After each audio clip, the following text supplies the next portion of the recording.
يقول الله عز وجل في كتابه الكريم بعد أن أقول أعوذ بالله من الشيطان الرجيم إذ قالت امرأة عمران ربي إني نذرت لك ما في بطني محررا فتقبل مني إنك أنت السميع العليم فلما وضعتها قالت ربي إني وضعتها أنثى والله أعلم بما وضعت وليس الذكر كالأنثى وإني سميتها مريم وإني أعيذها بك وذريتها من الشيطان الرجيم فتقبلها ربها بقبول حسن وأنبتها نباتا حسنا وكفلها زكريا كلما دخل عليها زكريا المحراب وجد عندها رزقا قال يا مريم أنى لك هذا قالت هو من عند الله إن الله يرزق من يشاء بغير حساب رب اشرح لي صدري ويسر لي أمري واحلل عقدة من لساني يفقه قولي واللهم ثبتنا عند الموت بلا إله إلا الله واللهم اجعلنا من الذين آمنوا وعملوا الصالحات وتواصوا بالحق وتواصوا بالصبر آمين يا رب العالمين ثم أما بعد আজকের খুতবা কোরআনে বারবার উল্লেখ করা হয়েছে এমন বিশেষ একজনের জন্য নিবেদিত, আর তিনি হলেন মরিয়ম সালামুন আলাইহা। আমি তার জীবনের কিছু বিষয় নিয়ে আলোকপাত করতে চাই যা আল্লাহ আজ্জা ওয়া জাল্লা কোরআনে তুলে ধরেছেন। আজকের এই আলোচনাটি এই সপ্তাহে একজনের প্রশ্ন দ্বারা অনুপ্রাণিত। একজন আমার কাছে এসে বলল, বাল্যকাল থেকে আল্লাহ আজ্জা ওয়া জাল্লার সাথে তার গভীর সম্পর্ক ছিল। খুব অল্প বয়স থেকে সে আল্লাহর নিকট দোয়া করত, এমনকি কিশোরী বয়সেও তাহাজ্জুদ পড়ত। এমনকি কিশোরী বয়সেও যখনই সে আল্লাহর নিকট কিছু চাইতো আল্লাহ তাকে তা দিত। এই ব্যক্তির আসলে খুব কঠিন এক জীবন ছিল। অল্প বয়সে বাবাকে হারান, কোনো ভাই নেই, এই বোন খুবই একাকিত্বের জীবন কাটিয়েছেন এবং সিদ্ধান্ত নিয়েছেন সত্যিকার অর্থে আল্লাহর উপর তাওয়াক্কুল করে থাকবেন। যখন সে এভাবে বড় হতে শুরু করলো, সে দেখতে লাগলো যখনই সে আল্লাহর কাছে কিছু চাইতো আল্লাহ অলৌকিকভাবে তার সকল প্রার্থনার জবাব দিত। যখনই সে আল্লাহর কাছে কিছু চাইতো আল্লাহ কখনো তার দোয়ার জবাব না দিয়ে থাকেননি। এভাবে সে আল্লাহর উপর নির্ভরতা এবং নৈকট্য বাড়িয়ে তোলে। যখনই তার কিছু দরকার হতো সে 2 রাকাত নামাজ পড়ে আল্লাহর কাছে তা চাইতো। তো তার আসলেই আল্লাহর সাথে খুব সুন্দর একটা কানেকশন ছিল। তাহলে এখানে প্রশ্ন কোথায়? প্রশ্ন আসে এই ব্যাপারটা থেকে যে সম্প্রতি তার জীবনে সে অপ্রত্যাশিত কিছু কঠিন সমস্যার মুখোমুখি হয়। তাই সে আল্লাহর প্রতি ইবাদতের পরিমাণ আরও বাড়িয়ে দেওয়ার সিদ্ধান্ত নিল, দোয়ার পরিমাণও বাড়িয়ে দিল, কারণ তার সমস্যা বৃদ্ধি পেয়েছে। সে ভাবল সমস্যা যেহেতু বেড়েছে তাই আল্লাহর কাছে সমাধানের জন্য দোয়ার পরিমাণও বাড়াতে হবে। তাই সে এমনটা করলো। সে এত বেশি নামাজ পড়লো, এত বেশি পরিমাণে রোজা রাখলো যে জীবনে কখনো এত রোজা রাখেনি। আল্লাহর কাছে কাকুতি মিনতি করত, কান্নাকাটি করত, যেভাবে সে পূর্বে কখনো করেনি। কিন্তু সমস্যা আরও খারাপ হতে থাকলো, পরিস্থিতির কোনো উন্নতি হচ্ছে না। তখন সে মনে মনে ভাবতে লাগলো, মনে হয় আল্লাহ আমার উপর খুশি নয়, কারণ আগে আমি দোয়া করতাম আর সব দোয়ার উত্তর পেতাম। আমার আগে তো এই সমস্যা ছিল না। যখনই আমার কিছু দরকার হতো আল্লাহর দিকে ফিরতাম আর আল্লাহ আমার সমস্যার সমাধান করে দিতেন। কিন্তু এখন আমি দোয়ার পর দোয়া করেই যাচ্ছি, আল্লাহর কাছে ভিক্ষা চেয়েই যাচ্ছি, আমার সমস্যার কোনো সমাধান হচ্ছে না, শুধু আরও খারাপ হচ্ছে। এর কারণ কি হতে পারে? তার মাথায় এই ধারণা ঘুরতে থাকলো, নিশ্চয়ই আমি ভুল কিছু করেছি। আল্লাহ আর আমার দোয়ার জবাব দিচ্ছেন না, কারণ কোনো কারণে আমি অযোগ্য হয়ে পড়েছি। আল্লাহর ভালো মানুষের তালিকায় আমি আর নেই। আমি এই খুতবা দেওয়ার সিদ্ধান্ত নিয়েছি কারণ সমাজে এই ধরনের চিন্তা খুবই কমন, যা একজন মানুষের মাথা নষ্ট করে দিতে পারে। আমরা দোয়া করি আর আমরা আশা করতে থাকি আল্লাহ আজ্জা ওয়া জাল্লা আমাদের একটা উত্তর দিবেন, আল্লাহ আমাদের সমস্যা সমাধান করে দিবেন। মূলত 2 ধরনের দোয়া আছে আমাদের অধিকাংশের জন্য। আমি এমন দোয়া সম্পর্কে কথা বলছি যা আমরা নিজেদের জন্য করি। এক প্রকার দোয়া হলো আমরা আমাদের বর্তমান সমস্যা সমাধানের জন্য দোয়া করি। আমাদের সমস্যা আছে, কিছু পরিস্থিতিতে আটকা পড়ে গেছি, আমরা চাই আল্লাহ আমাদের আরও খারাপ কোনো সমস্যায় পড়ে যাওয়া থেকে রক্ষা করুন, আমাদের ভালো যা আছে তা যেন তিনি রক্ষা করেন ইত্যাদি। আর অবশ্যই আমরা আমাদের ভবিষ্যতের জন্য দোয়া করি, আমরা নিজেদের জন্য দোয়া করি, সন্তানদের জন্য দোয়া করি, এখন সবকিছু ভালো আছে, ইয়া আল্লাহ এভাবেই যেন থাকে। এই ধরনের দোয়াগুলো আমরা নিজেদের জন্য করে থাকি। যে বিষয়টির উপর আজ গুরুত্বারোপ করতে চাই, আগের একটি খুতবা এটা নিয়ে আমি কথা বলেছিলাম, কিন্তু আজকের খুতবাটি কিছুটা ব্যতিক্রম। এই জন্যই আমি মরিয়ম সালামুন আলাইহাকে বাছাই করেছি। শুরুতে সবাইকে একটা ব্যাপার স্মরণ করিয়ে দিতে চাই, আপনার দোয়ার উত্তর তাৎক্ষণিকভাবে পাওয়া যাক বা না যাক, এর সাথে আল্লাহ আপনার উপর সন্তুষ্ট আছেন কি না তার কোনো সম্পর্ক নেই। এর কোনো সম্পর্ক নেই তার সাথে। এই দুইটার মাঝে কোনো সংযোগ নেই। আর যদি কোনো সংযোগ থাকতো তাও আপনি জানতেন না। কারণটা কি? আপনারা জানেন, আমরা সবাই জানি নূহ আলাইহিস সালামের কথা, যিনি খুবই স্নেহময়ী পিতা ছিলেন। তিনি দাওয়াত দিয়েছেন 950 বছর যাবত। কল্পনা করতে পারেন? আপনাদের কি মনে হয় তিনি তার সন্তানের জন্য দোয়া করেছেন? তিনি তার স্ত্রীর জন্য দোয়া করেছেন? নাকি তাদের ব্যাপারে কোনো পরোয়া করেননি? যিনি তার জাতির জন্য এতটা যত্নশীল হতে পারেন, তারা তাকে থুতু নিক্ষেপ করেছে, অপমান করেছে, তারপরেও তিনি আবারও তাদের কাছে গিয়েছেন। এভাবে 950 বছর যাবত। আপনাদের কি মনে হয় তিনি নিজের ছেলেকে উপেক্ষা করেছেন? নিজের স্ত্রীর কথা ভুলে গেছেন? তিনি তাদের জন্য বছরের পর বছর দোয়া করে গেছেন। তারা নিজেদেরকে পরিবর্তন করেনি। ব্যাপারটা কি এমন নয়? তিনি কি নিজেকে এভাবে দোষ দিয়েছেন যে মনে হয় আমার দাওয়াতটা ঠিকমতো হয়নি, তো আমার আর দোয়ার প্রতি কোনো গুরুত্ব দিচ্ছেন না? আলোচনাটা এভাবে শুরু করার কারণ হলো, ওই মানুষগুলো আমাদের চেয়ে অনেক উত্তম ছিলেন, তাদেরও একই রকম সমস্যা ছিল। এখানে এমন অনেক পিতামাতা আছেন যারা সন্তানদের জন্য প্রতিনিয়ত দোয়া করে যান, কিন্তু তারা দেখেন সন্তানরা ধর্ম ছেড়ে চলে যাচ্ছে, তারা অন্ধকার পথে হারিয়ে যাচ্ছে, আর তারা এটা নিয়ন্ত্রণ করতে পারছে না। নিয়মিত দোয়া করে যাচ্ছেন, কিন্তু দোয়ার কোনো উত্তর দেখা যাচ্ছে না। ফলে তারা হতাশ হয়ে পড়ছেন। আমি কি ভুল কিছু করেছি? আল্লাহ কেন উত্তর দিচ্ছেন না? আরে আপনি তো একা এমন পরিস্থিতিতে পড়েননি।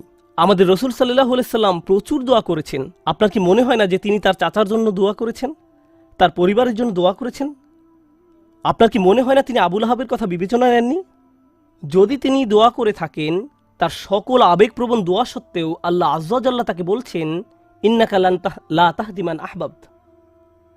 আমাদের মাঝে এমন অনেকেই আছেন, এমন অনেক সন্তানেরা আছেন যারা আশা করেন তাদের পিতামাতা বা বড়রা যদি আরেকটু ভালোভাবে আল্লাহর পথে চলতো।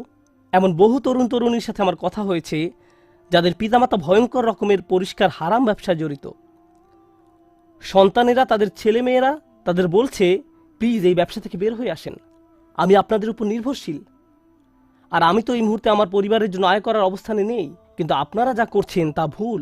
তখন সন্তানদের বলা হয়, তোমরা পিতামাতাকে অসম্মান করছো, তোমাদের তো পিতামাতার সাথে তর্ক করা উচিত নয়। এই ক্ষেত্রে ব্যাপারটা সম্পূর্ণ উল্টো, যে সন্তানেরা পিতামাতার হেদায়েতের জন্য দোয়া করছেন, কিন্তু পরিস্থিতির কোনো উন্নতি হচ্ছে না।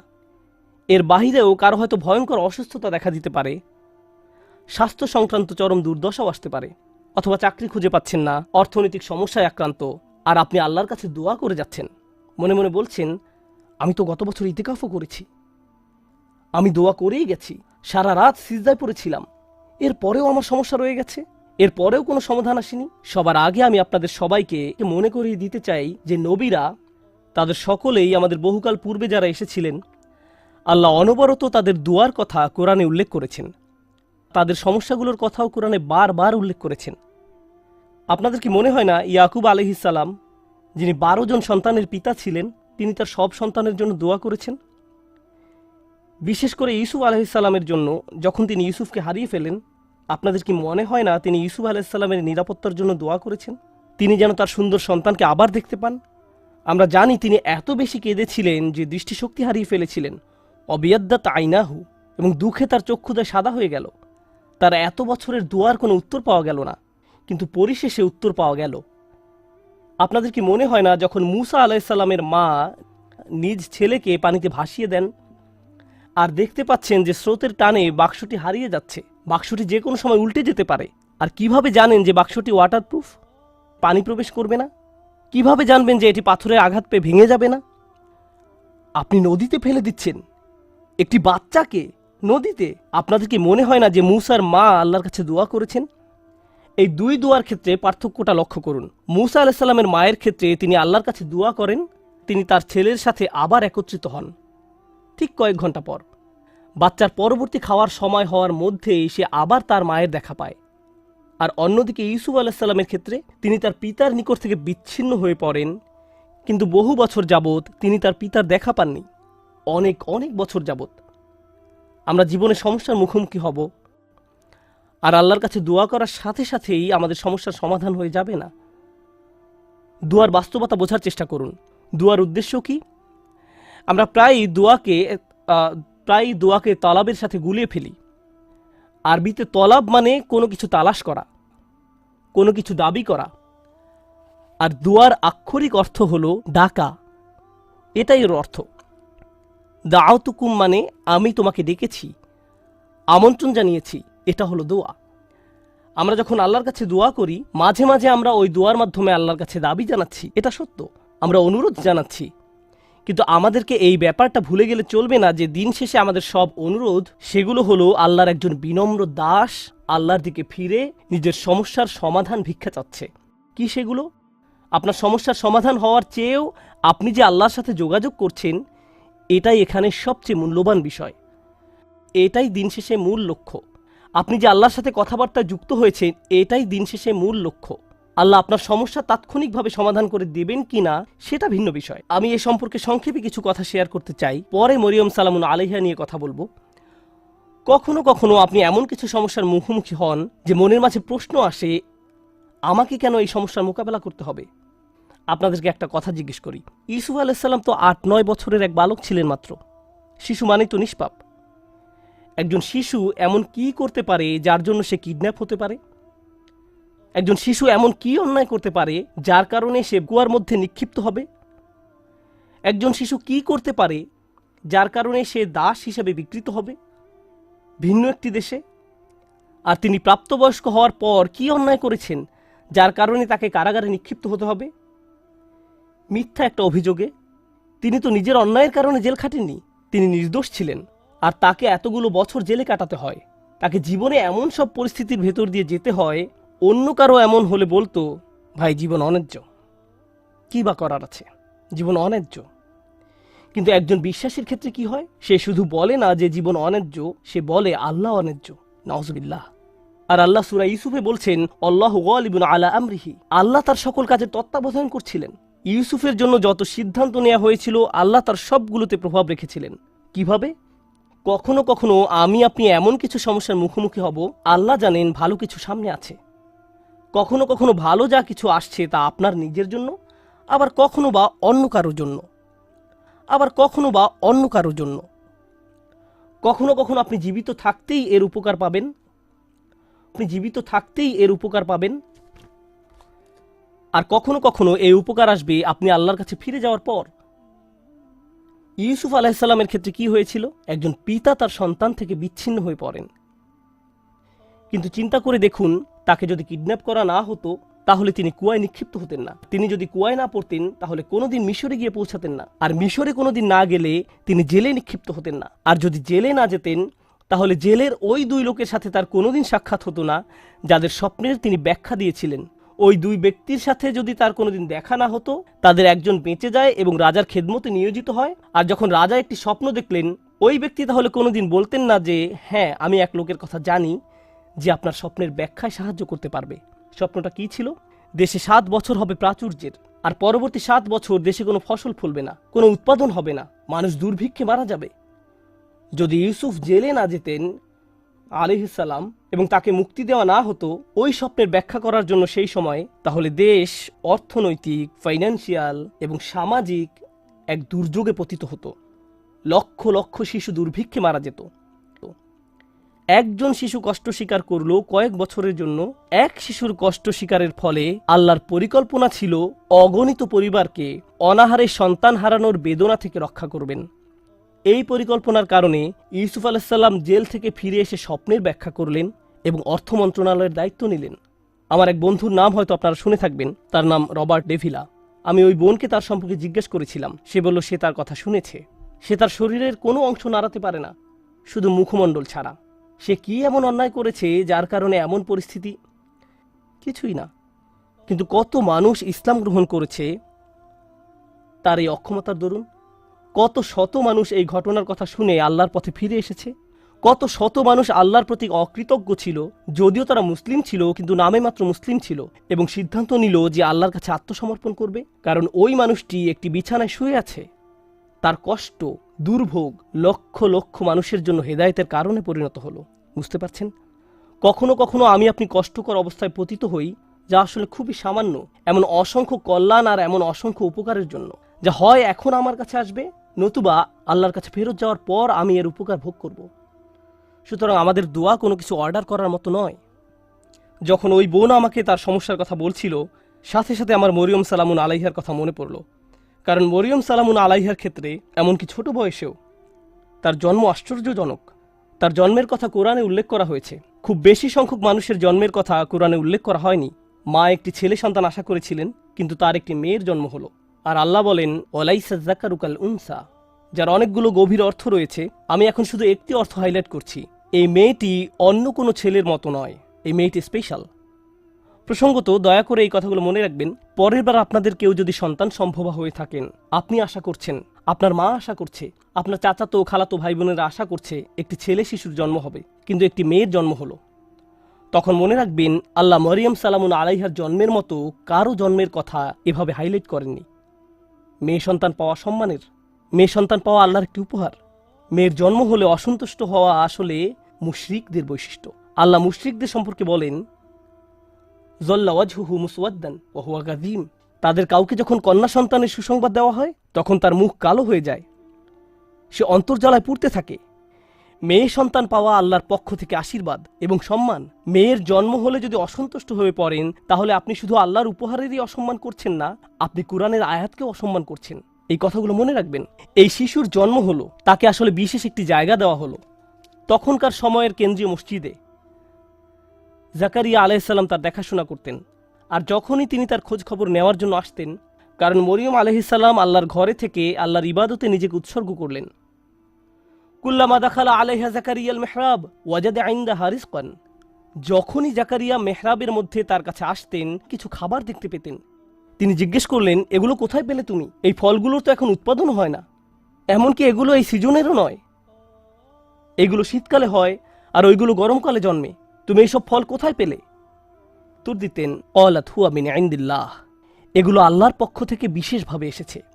এই ফলগুলো আমার নিকট আল্লাহর পক্ষ থেকে এসেছে। ভাবতে পারেন এমন একজনের কথা যার দোয়া এমনভাবে কবুল হয় যে আকাশ থেকে খাদ্য অবতীর্ণ হয় এই নারীর জন্য। তাই যখন ওই বোন আমাকে বলছিলেন তার দোয়া কবুল হয়ে যায়, আমি সাথে সাথে মরিয়ম সালামুন আলাইহার কথা মনে করলাম। কি অলৌকিকভাবে আল্লাহ তার ব্যাপারে হস্তক্ষেপ করতেন, এমনকি খাদ্যের মতো বিষয়েও, যা আমরা নিজেরা উঠে গিয়ে নিয়ে আসতে পারি, তাকে এমনকি সেজন্য উঠতে হয়নি। খুব স্পেশাল এক কিশোরী, খুব স্পেশাল এক নারী। এখন এই নারী সম্পর্কে যে ব্যাপারটি আজকে গুরুত্ব দিয়ে তুলে ধরতে চাই তা হলো, একদিন তার নিকট এক ফেরেশতার আগমন ঘটল। ফেরেশতা বলল সে একটি বাচ্চার মা হতে যাচ্ছে। তার মাথায় প্রথমে আসলো, আমি তো বিবাহিতা নই, আমি মা হব বলে তুমি কি বোঝাতে চাচ্ছ?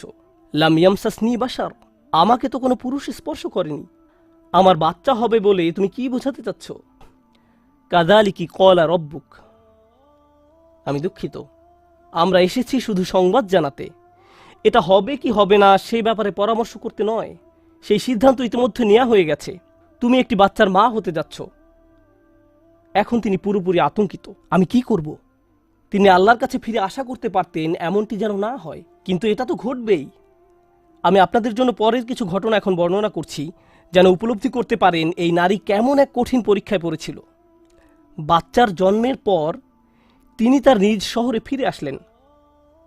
সমাজের সবাই তাকে দেখত দুনিয়া ত্যাগী, আল্লাহওয়ালা নারী হিসেবে। এমন নারী যে আল্লাহর ইবাদতে সবসময় নিয়োজিত থাকে, এমন নারী যাকে তাদের নবী জাকারিয়া আলাইহিস সালাম সমর্থন জানিয়েছিলেন, এমন নারী যিনি জাকারিয়া আলাইহিস সালামের তত্ত্বাবধানে বড় হয়ে ওঠেন। মসজিদের আশেপাশের সবাই সেখানে দাঁড়িয়ে আছেন, আর তিনি একটি বাচ্চা কোলে করে এগিয়ে আসছেন। সবাই তখন একসাথে তাকে অপমানিত করতে শুরু করলো। কিভাবে তুমি এমন কাজ করতে পারলে? নিজের কি সর্বনাশ তুমি করে ফেলেছ? পর্দার অপর পাশে আজকের জুমার নামাজে অনেক মহিলা উপস্থিত আছেন। আপনারা জানেন কোনো মুসলিম নারী এমন অবস্থার কথা কল্পনাও করতে পারেন না, যেখানে তিনি একটি বাচ্চা কোলে নিয়ে দাঁড়িয়ে আছেন আর মানুষ বলছে এই বাচ্চা বৈধ নয়। তার পক্ষে এমন ধরনের অপমানের কথা কল্পনায়ও আনা সম্ভব নয়। আর আমাদের পুরুষদেরকেও এই ধরনের অভিযোগের কথা কল্পনা করতে পারবো না। আমাদের বোনদের জন্য, আমাদের মায়ের জন্য, আমাদের মেয়ের জন্য এটা আমাদের চিন্তার বাহিরে। একজন মুসলিমের জন্য আমাদের মান মর্যাদা আমাদের জীবনের চেয়েও মূল্যবান। আত্মমর্যাদার যে চেতনা আল্লাহ আমাদের দান করেছেন তা আমাদের কাছে আমাদের জীবনের চেয়েও বেশি মূল্যবান। আর তিনি জানতেন তিনি যখন নিজের এলাকায় ফেরত যাবেন তখন লোকজন এমন কথাই বলবে। তার পেছনে বলাবলি করলে এক কথা, কিন্তু তারা লোক সম্মুখে তার মুখের উপর বলছে, একেবারে সরাসরি তাকে বলছে তিনি কিভাবে এই সমস্যার মোকাবেলা করলেন। কারণ যত দুয়াই তিনি করেন না কেন, আল্লাহর সিদ্ধান্তে কোনো পরিবর্তন হবে না। আল্লাহ সিদ্ধান্ত নিয়েছেন তাকে এই পরীক্ষার সম্মুখীন হতে হবে, তাকে সমাজের সামনে এভাবে দাঁড়াতে হবে। তখন তিনি কি করলেন? যখন প্রসব বেদনা শুরু হলো, তিনি বলে উঠলেন, ইয়া লাইতানি মিত্তু ক্বাবলা হাযা। তিনি বলে উঠলেন, হায় আমি যদি কোনো রূপে এর পূর্বে মরে যেতাম। আশা করছি সন্তান প্রসবকালে মারা যাব। কারণ সামনে যে অপমান সইতে হবে তার থেকে মৃত্যুর মাধ্যমে সহজে অব্যাহতি পাওয়া যাবে। কুরআনের অন্য কোথাও কারো মৃত্যু কামনা করার কথা উল্লেখ নেই, শুধু এই জায়গায়। একবার চিন্তা করে দেখুন, কেন তিনি মৃত্যু কামনা করছেন? আল্লাহ আজ্জা জাল্লা স্বীকার করছেন যে কখনো কখনো মানুষ এমন কঠিন মানসিক আঘাতে জর্জরিত হবে যে মৃত্যু কামনা করে বসবে। এমন পরিস্থিতিতেও মানুষ পড়বে। ঠিক এমনই এক চরম পরিস্থিতিতে তিনি পড়ে গেলেন, আর আল্লাহ এটা স্বীকার করলেন। ইয়া লাইতানি মিত্তু কবলা হাযা। আমি এটা পড়ার পর প্রচণ্ড ধাক্কা খেলাম। কিভাবে তিনি এমন কথা বলতে পারলেন? জানেন তো, আমাদের রাসূলুল্লাহ সাল্লাল্লাহু আলাইহি সাল্লাম বলেছেন, লা ইয়াতামান্না ইয়ান্না আহাদুকুমুল মাউতা। তোমাদের কেউ যেন মৃত্যুর আকাঙ্ক্ষা না করো। তোমাদের মৃত্যু কামনা করা উচিত নয়। কেউ কখনো সহজে মৃত্যু কামনা করে না, কিন্তু তিনি এখানে মৃত্যু কামনা করছেন কেন? এটা অত্যন্ত কঠিন এক পরিস্থিতি, মারাত্মক এক অবস্থা।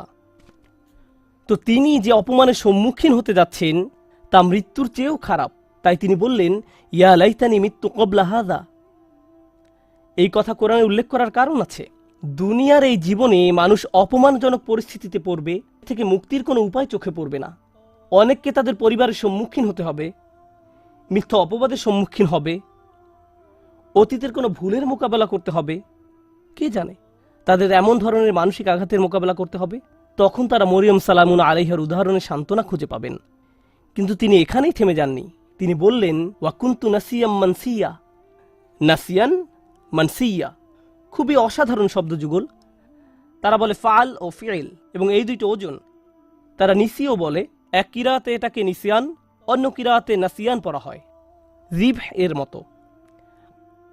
আরবি ভাষায় দুই ধরনের শব্দ আছে, জিবহ ও মাজবুহ। একইভাবে নাসি এবং মানসি, এই শব্দগুলোর প্রথমটা আসলে ব্যবহৃত হয়, আমি আপনাদের জন্য লিখে এনেছি। ولا يقال للكبش ذبح إلا إذا أعد للذبح। কোনো প্রাণীকে, অর্থাৎ কোনো ছাগল বা ভেড়াকে আপনি ততক্ষণ পর্যন্ত জিবহ বলবেন না যতক্ষণ না এটি জবাই করার উপযুক্ত হয়। জবাই করা হয়ে গেলে এটাকে বলা হয় জাবিহ, এটাকে বলা হয় মাজবুহ। জবাইয়ের আগে না, আগে বলা হয় জিবহ। তিনি দুইটি শব্দ ব্যবহার করলেন। যদি আমি মরে যেতাম, যদি মানুষের স্মৃতি থেকে বিলুপ্ত হয়ে যেতাম, এভাবে অনুবাদ করা হয়। কিন্তু এখানে যে দুইটি শব্দ আছে সেটা ওনারা ভুলে গেছেন। একটা শব্দ নাসিয়ান, অর্থ আসলে তিনি তো মসজিদ থেকে অনেক দূরে, ঠিক না? তিনি এখন বাড়িতে অবস্থান করছেন না। কেউ যেন কোনোদিন আমাকে মিস না করে। তারা যেন এই প্রশ্নটাই না করে যে মরিয়ম কোথায় গেল। আমি যদি অদৃশ্য হয়ে যেতাম, যদি মানুষের স্মৃতি থেকে বিলুপ্ত হয়ে যেতাম এই মুহূর্তে, কারো যেন কোনোদিন আমার কথা মনেও না হয়। এটা হলো নাসিয়ের অর্থ। চিন্তাও মাথায় না আসে যে এক সময় আমার অস্তিত্ব ছিল। এমন অনেকেই আছে যারা এত কঠিন হতাশা এবং উদ্বেগের ভিতর দিয়ে যায় যে ঘর থেকেই বের হয় না, ফোন রিসিভ করে না, টেক্সট মেসেজের কোনো জবাব দেয় না। তারা এত বেশি মানসিক যন্ত্রণা অনুভব করে যে তাদের ইচ্ছা হয় যদি তারা মানুষের স্মৃতি থেকে বিলুপ্ত হয়ে যেত। কেউ যদি তাদের দরজায় করাঘাত করে, তারা ভাবে যদি তারা আমার কথা ভুলে যেত, হায় যদি আমার কারোর সাথে আর দেখা না হতো। তারা সব কিছু থেকে নিজেকে বিচ্ছিন্ন করে নিজের মাঝেই বসবাস করতে চায়। এর নাম হলো নাসিয়ান। তিনি ইতোমধ্যে আশা করছেন যেন তার মৃত্যু হয়, কেউ যেন তার খোঁজ করতেও না আসে। পরবর্তীতে অনেক বছর পার হয়ে গেলে কেউ যদি না জানে তার কি হয়েছে, মানসিয়ান, ভবিষ্যতেও তার কোনো উল্লেখ কোথাও যেন না থাকে। আমি আশা করছি কেউ যেন এই মুহূর্তে আমার কথা মনে না করে, এবং আমি ভবিষ্যতেও যেন সবার স্মৃতি থেকে সম্পূর্ণ অদৃশ্য হয়ে যাই। আমি এই মহান নারীর পরীক্ষার উপর গুরুত্ব আরোপ করতে চেয়েছি, কারণ ইনি এমন একজন নারী যার দোয়া সাথে সাথেই কবুল হয়ে যেত। তাকে এমনকি খাদ্যও চাইতে হয়নি, তার জন্য ফল ফলাদি এসে উপস্থিত হতো।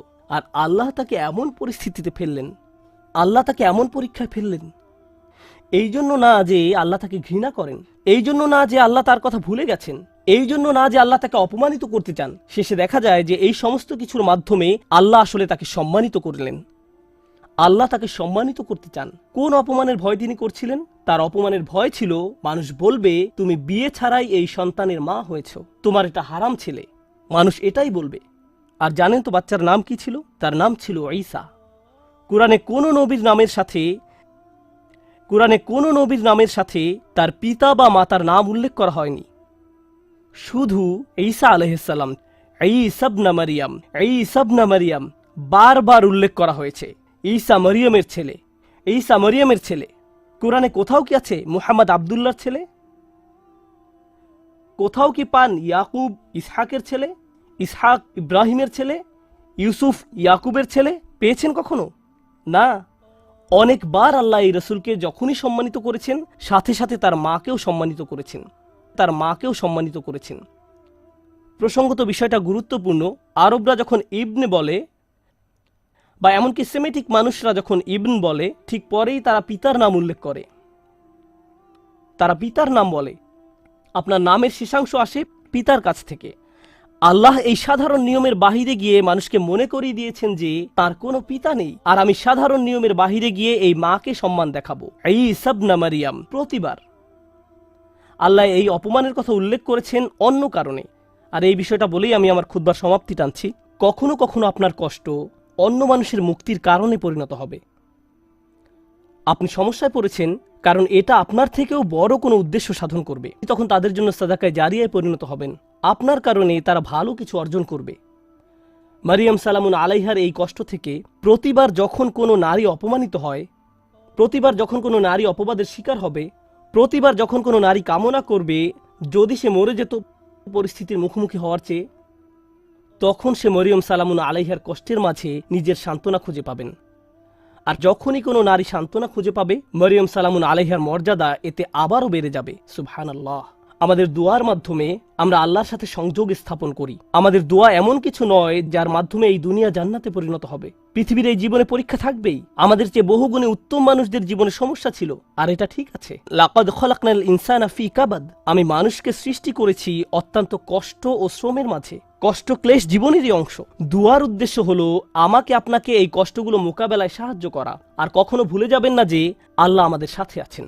আল্লাহ আজ্জা জাল্লাহ আমাদের সেসব মানুষদের অন্তর্ভুক্ত হওয়া থেকে রক্ষা করুন যারা ঈমান হারিয়ে ফেলে। আল্লাহ আজ্জা জাল্লাহ আমাদের মর্যাদা দান করুন এবং আমাদের এই কথা স্মরণে রাখতে সাহায্য করুন যে মানুষ আপনাকে অপমানিত করতে চাইবে যেভাবে তারা মরিয়ম সালামুন আলাইহাকে অপমান করেছিল। লোকে আপনার সম্পর্কে কি মনে করে আর আল্লাহ আপনার সম্পর্কে কি মনে করেন, এর মাঝে বিশাল পার্থক্য আছে। কারণ আপনি যদি লোকের কথা মানেন তাহলে মরিয়ম ছিলেন সমাজের সবচেয়ে অপমানিত, আর যদি আল্লাহর কথা মানেন তাহলে তিনি ছিলেন মানব ইতিহাসের সবচেয়ে মর্যাদাবান নারীদের একজন। তাই আমরা আল্লাহর কথা মানব। ওয়ালাকাদ কাররামনা বানি আদম। আর আমি তো আদম সন্তানদের সম্মানিত করেছি। আল্লাহ আজ্জা জাল্লাহ আমাদেরকে তার নিকট সম্মানিত মানুষে পরিণত করুন মানুষের নিকট সম্মানিত করার পূর্বে। বারাকাল্লাহু লি ওয়া লাকুম ফিল কুরআনিল হাকিম ওয়া নাফা'আনি ওয়া ইয়্যাকুম বিল আয়াতি ওয়া যিকরিল হাকিম।